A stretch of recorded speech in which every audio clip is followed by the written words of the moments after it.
আরেকটি ১-১১ সরকার কি আসছে, এই প্রসঙ্গটি নিয়ে কথা বলবো। আপনারা জানেন যে গত পরশু বিবিসি বাংলায় বিএনপি মহাসচিব মির্জা ফখরুল ইসলাম আলমগীরের একটি সাক্ষাৎকার প্রকাশিত হয়েছে। বিবিসি বাংলার ইউটিউব চ্যানেলেও এই সাক্ষাৎকারটি প্রকাশিত হয়েছে। সেখানে তিনি সঞ্চালকের প্রশ্নের উত্তরে বলেছেন যে সরকার যদি নিরপেক্ষভাবে দায়িত্ব পালন না করতে পারে তাহলে নিরপেক্ষ সরকারের প্রয়োজন হবে। তিনি প্রসঙ্গ উল্লেখ করেছেন যে ছাত্ররা যেহেতু রাজনৈতিক দল করতে চাইছে, তারা একটি রাজনৈতিক দল আনতে চাইছে এবং তারা সরকারে আছেন। ইতিমধ্যে ৩ জন ছাত্র উপদেষ্টা পরিষদে আছেন, তারা আবার রাজনৈতিক দল করবেন। তাহলে সকলের জন্য সমান সুযোগ বা লেভেল প্লেয়িং ফিল্ডটা তৈরি হবে কিভাবে? সেই প্রশ্নে মির্জা ফখরুল ইসলাম আলমগীর একটি নিরপেক্ষ সরকারের বার্তা দিয়েছেন মোহাম্মদ ইউনূসকে বাদ দিয়ে। সেই জায়গায় প্রতিক্রিয়া দিয়েছেন একজন সমন্বয়ক কাম উপদেষ্টা নাহিদ ইসলাম গতকাল তার ভেরিফাইড ফেসবুক পেজে। নাহিদ ইসলাম বলেছেন, বিএনপি মহাসচিব মির্জা ফখরুল ইসলামের নিরপেক্ষ সরকারের দাবি মূলত আরেকটা ১-১১ সরকারের ইঙ্গিত বহন করে। বৃহস্পতিবার বিকেল ৫টার দিকে তার ভেরিফাইড ফেসবুক অ্যাকাউন্টে এক পোস্টে এ মন্তব্য করেন তিনি। ফেসবুক পোস্টে নাহিদ ইসলাম বলেন, বিএনপি মহাসচিবের নিরপেক্ষ সরকারের দাবি মূলত আরেকটা ১-১১ সরকার গঠনের ইঙ্গিত বহন করে। ১-১১ এর বন্দোবস্ত থেকেই আওয়ামী ফ্যাসিজমের উত্থান ঘটেছিল। বিএনপি মহাসচিবের বক্তব্যে সামনে আরেকটা ১-১১ সরকার, সংসদীয় সংখ্যাগরিষ্ঠতা ও নতজানু পররাষ্ট্রনীতির ধারাবাহিকতা এবং গুম খুন ও জুলাই হত্যাকাণ্ডের বিচার না হওয়ার আলামত রয়েছে।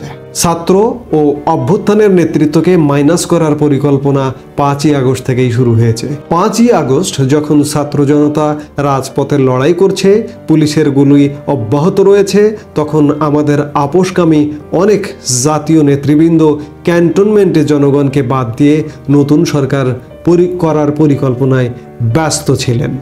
অনেকে ছাত্রদের কথাও বলেছেন সেখানে। আমরা ৩ আগস্ট থেকেই বলে আসছি, আমরা কোনো প্রকারে সেনা শাসন বা জরুরি অবস্থা মেনে নেব না। আমাদেরকে বারবার ক্যান্টনমেন্টে যেতে বলা হলেও আমরা যেতে অস্বীকার করি। শেষ পর্যন্ত বঙ্গভবনে আলোচনা ও বার্গেনিংয়ের মাধ্যমে ডক্টর ইউনূসকে প্রধান করে অন্তর্বর্তী সরকার গঠনের সিদ্ধান্ত হয়। মির্জা ফখরুল ইসলাম আলমগীরের প্রতিক্রিয়ায় নাহিদ ইসলাম ব্যাপক প্রতিক্রিয়া ব্যক্ত করলেন। এই সরকারটি কিভাবে গঠিত হয়েছে, নেপথ্যে কি কি ঘটেছিল, সেগুলো প্রতিক্রিয়া তার এই ফেসবুক স্ট্যাটাসে তিনি ব্যক্ত করেছেন।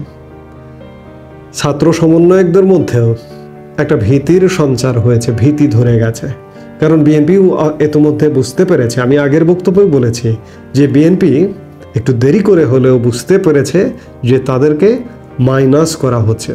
তারা যে গত ১.৫ যুগ ক্ষমতার বাইরে আছে, রাজপথে আছে, আন্দোলনে আছে কিংবা আত্মগোপনে আছে দীর্ঘদিন, তাদের যে কষ্টের জীবন গত ১.৫ যুগ, এই কষ্ট লাঘব হচ্ছে না। বিএনপি এটি বুঝতে পেরেছে।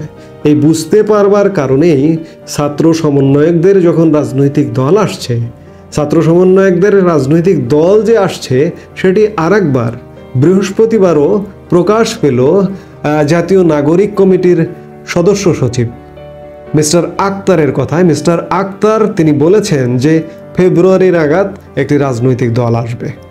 আমি আগের একাধিক বক্তব্যে বলেছি যে রাজনৈতিক দল আসবার, ছাত্রদের রাজনৈতিক দল গ্রহণ করবার প্রেক্ষাপট বাংলাদেশে আছে কিনা। আমি বলেছি যে থাকুক বা না থাকুক, তারা একটি রাজনৈতিক দল করবেই। বাংলাদেশে অনেক রাজনৈতিক দল আছে না, ওয়ান ম্যান ওয়ান পার্টি, কিংবা কয়েকজন মানুষ একটি দল, এমন তো আছে। তেমন হলেও একটি রাজনৈতিক দল হবে এবং যেন তেন করে মোহাম্মদ ইউনূস সরকার একটি নির্বাচন করবে এবং ওই ছাত্রদের এবং সেই সঙ্গে জামাতকে ক্ষমতায় বসিয়ে দিয়ে যাবে।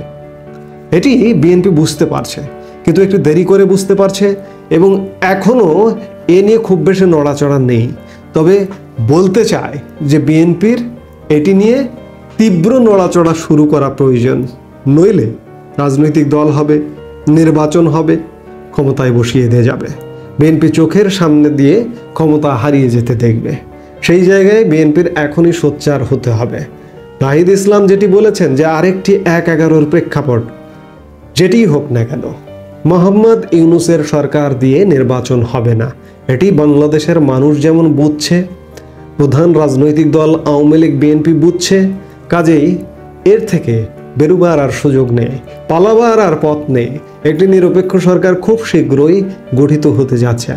আমি টাইমটা বলতে চাই যে আগামী সর্বোচ্চ ২ মাস, তার আগেও হতে পারে, আমি ২ মাসটা অতিরিক্ত বলেছি, আগামী মাসখানেকের মধ্যেও হতে পারে। তো সেই জায়গায় যারা আশা করছেন, যারা স্বপ্ন দেখছেন যে জামাতকে সঙ্গে নিয়ে ক্ষমতায় যাবেন, পার্মানেন্ট ক্ষমতায় ৫ বছরের জন্য নির্বাচনের নামে একটি প্রহসন করে, সেই স্বপ্ন কিন্তু দুঃস্বপ্নেই পরিণত হচ্ছে। বাংলাদেশের প্রেক্ষাপট ইতিমধ্যে রচিত হয়েছে। আওয়ামী লীগ এখনও মাঠে নেই, মাঠে আসেনি, মাঠে আসবে করছে, কিন্তু যে কোনো সময় মাঠে চলে আসবে। এই যে যত দুর্বলতা, যত ব্যর্থতা, ততই আওয়ামী লীগ কিন্তু চলে আসবে।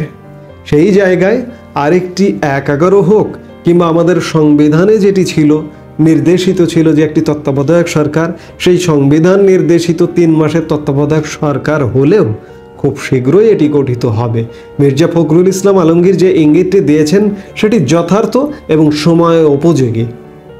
এই মুহূর্তে এ পর্যন্তই।